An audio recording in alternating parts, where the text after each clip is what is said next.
Heavy storms rolled across Gauteng, leaving a trail of chaos in their wake. Torrential rain poured down without mercy, splitting trees, knocking power lines to the ground, and flooding the streets. For many residents, what began as a typical rainy day turned into a test of survival, of resilience, a harsh reminder of nature's sudden fury. As dark clouds gathered, wind and rain arrived in force. In some neighborhoods, ancient trees that had stood for decades cracked under the pressure, branches snapping and sometimes crashing into homes or cars.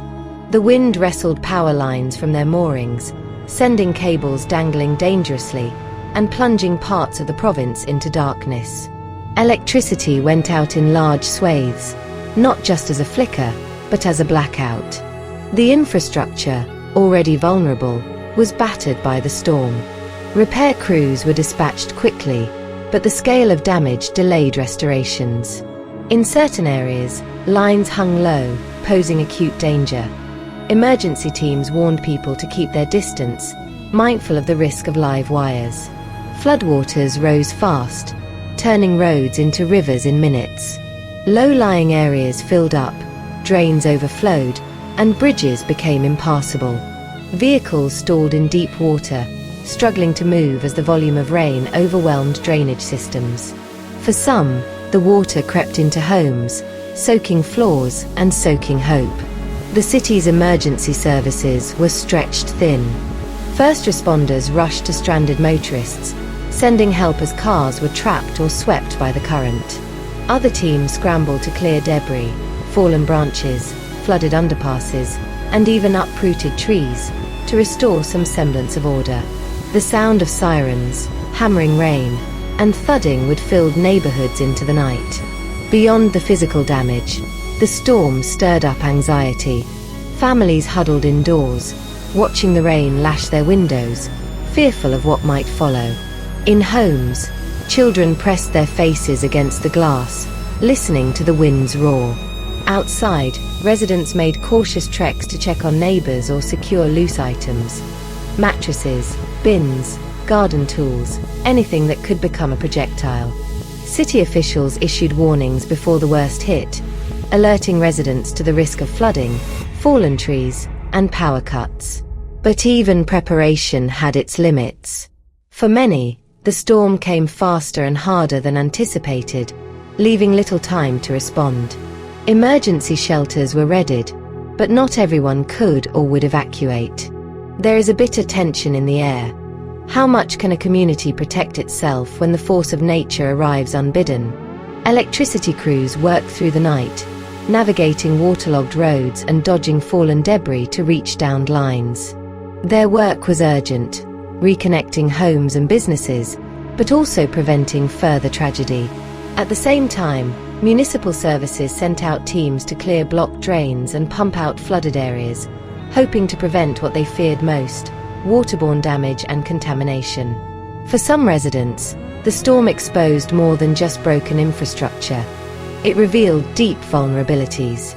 Many pointed to the lack of green spaces that can absorb water, or the aging drainage systems that struggle to cope with sudden deluges.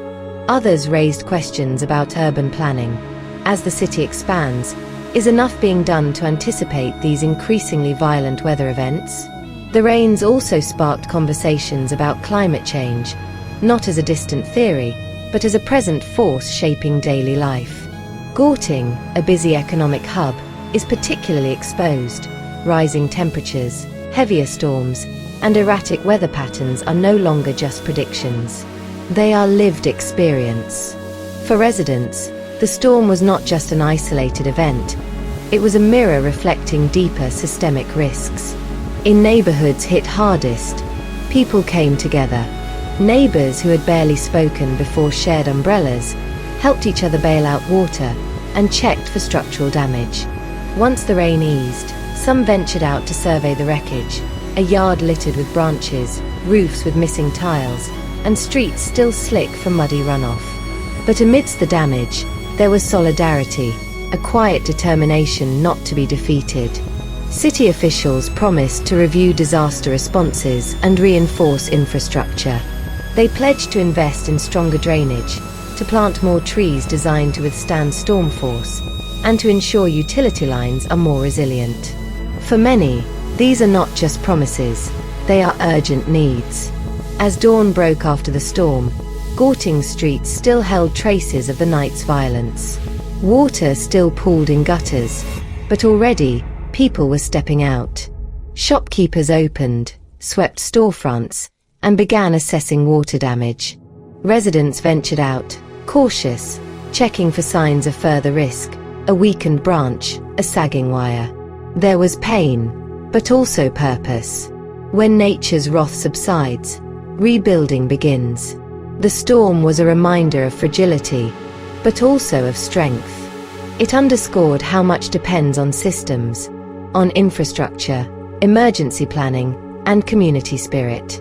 For Gauteng, the challenge remains to learn, to adapt, to prepare for the thunderstorms that may no longer arrive as gentle summer showers, but as formidable forces demanding respect. And for its people, the question lingers: how do we build a city that sees the storm coming and stands ready not just to survive, but to withstand?